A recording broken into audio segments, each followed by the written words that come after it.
Hey guys, welcome back to Beast Quest, Series 11, Book 4, Flaymar, the Scorched Blaze. And, yeah, we've tackled lots of beasts, but this is the fourth one in the Beast Quest of Series 11. So I'm looking forward to do this one.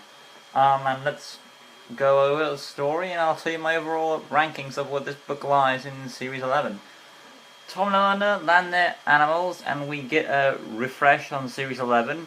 This allowed me to figure out that Kensa also used the Lightning Path, which was the transport spell, but Tom and Eleanor also used Nat Arrow didn't want to use it, be as bad as Kensa, but they had no choice and all that. The next beast's name is revealed as Flaymar. Our heroes took flight and saw a silhouette. First they assumed it was Flaymar when they realized it was just a statue. Something also I wanted to bring up is the people go and investigate Kensa's castle as Tom requested they do, as she is the villain causing trouble. Finally, which is in the last book by the way, I would want to say after Doomskull I've noticed a change on the design of the beasts. They seem more grotesque and more expressive, which I like. Both are good. The old art style was a classic, but these new looks are very cool as well. My favorite beast design is in this series has got to be Flaymar. She just looks amazing with the fiery appearance, and I'm hoping she's better than Helion was. Tom and Eleanor decided to land and feed their animals, which I'm happy. Tom did. You can tell he's growing wiser by each book, and Eleanor is playing a big part in that. Soon enough, as Tom was studying the statue and seeing a message, something like a legend or a prophecy, however, 5 winged warriors came to the deserted town, and they planned to question our heroes. They agreed to come in peace as long as their animals were fed. It was agreed, and they took them to where the leader Jaffrey, and an elder who didn't seem bothered on who they were, nor when they brought up Kensa at all did it convince him to tell his men to get rid of them. Tom and Eleanor were forced to leave, and they flew off with people saying if they saw them again they wouldn't be so nice. However, as they were flying away, they noticed a boy, and it was Nema. He said that a boy called Abba he was held trapped on an island where the next beast was, Flaymar. He also explained that Jaffrey was Abba's uncle, and he made a deal with Flaymar, as Flaymar is one of the very few beasts who can speak English. Tom asked Nema to watch their animals while they would sneakily head back into town, get inside the workshop to see what Jaffrey was up to. After some stealth, using the purple jewel to heat the lock, they discovered that Jaffrey was building a beast-sized lightning staff, the same kind that Tom and Eleanor used to enter the kingdom. Tom would say what Flaymar wanted, a staff to transport herself into Avantia. Mind you, we don't see how much power this staff holds. It could be used to teleport the others to other beasts as well. However, Joffrey had caught them and had them at gunpoint, firing his crossbow. This is where I'm started to get some attention. Once again, I assumed this plot was going to be like people believe they're responsible for what they did to their leader's child, when really it's the beast. However, this time the people are acting bad to protect Jaffrey until he finishes work on the staff. They probably just want they want the kid back as much as Jaffrey does, and it's more a matter of blackmail right now. Tom quickly countered using his shield and disarmed Jaffrey. Then he spilt the beans that he befriended Kensa when she arrived in Henkral, but soon she had ulterior motives. Jaffrey soon met Igor, and he was offered a large sum of money to continue his work, an offer he couldn't refuse. Tom insisted they could save his nephew from Flaymar. All hope was not lost. However, Prentice came back with his men, with Nema running to warn them. They made it to the roof, and Tom and Eleanor leaped for their lives. So I was close. It wasn't Flaymar herself, but Kensa using money to bribe this guy to make a spear for her to transport her beasts to Avantia when they're done with Henkral. So I was close. Tom and Eleanor managed to escape. I'm guessing Nemo was able to stay behind as he was not a stranger.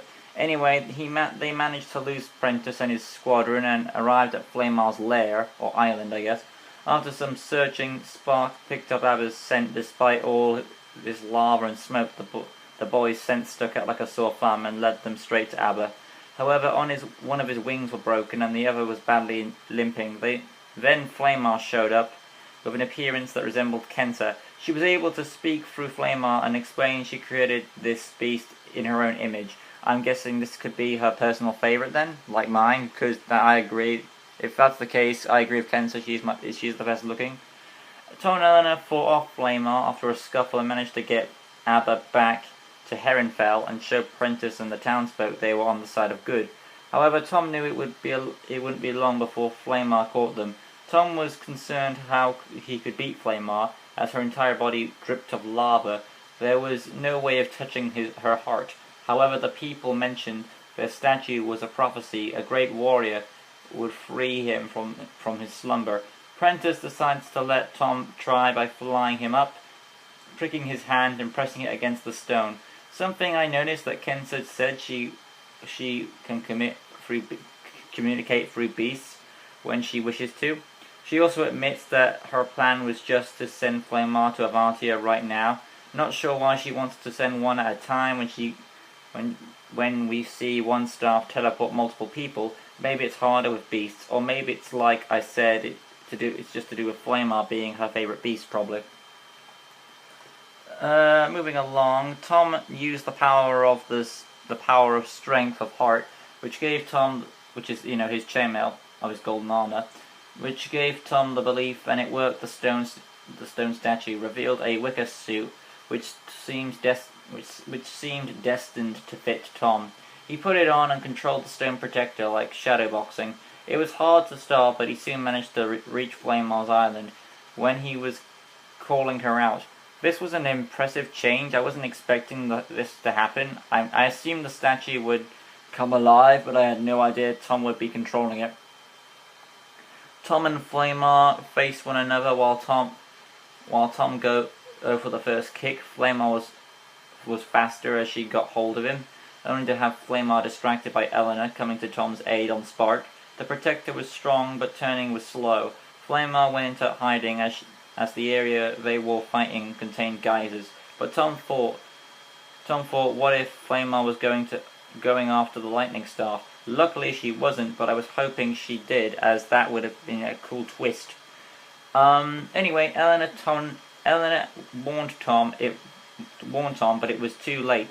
Flaymar grabbed the protector's leg, and Tom flung out the protector, and watched in horror as the protector fell and Flaymar came back. Something I noticed that Tom was actually inside the statue. I didn't put it together until now. Secondly, I don't know if it's Kensa or Flaymar talking, but I do like her attitude. It's very interesting during the fight.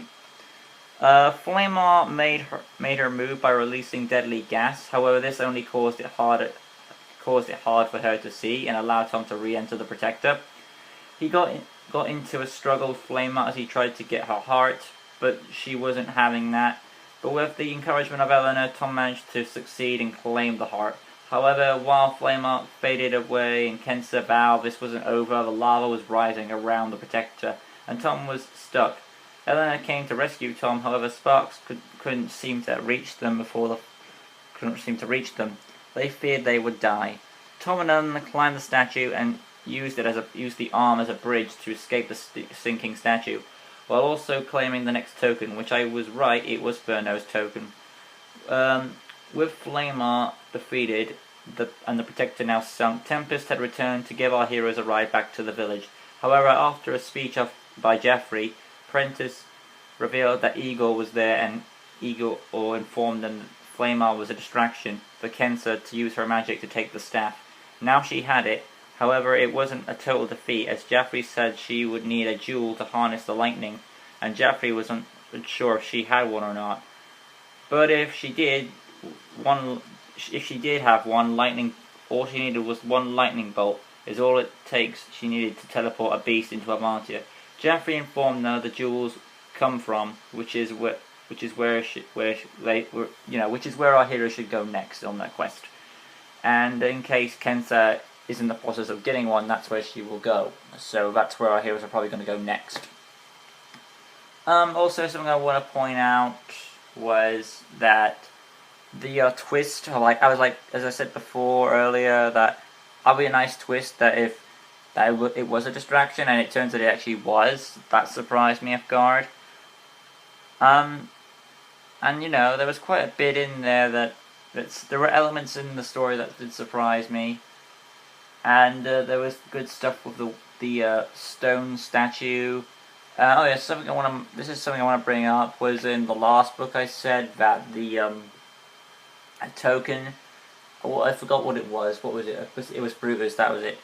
That didn't. I think it was Brutus, but there was a token before. I think it was the last book where the beast had had a heart, like and the heroes pulled it out, and it didn't turn into a token.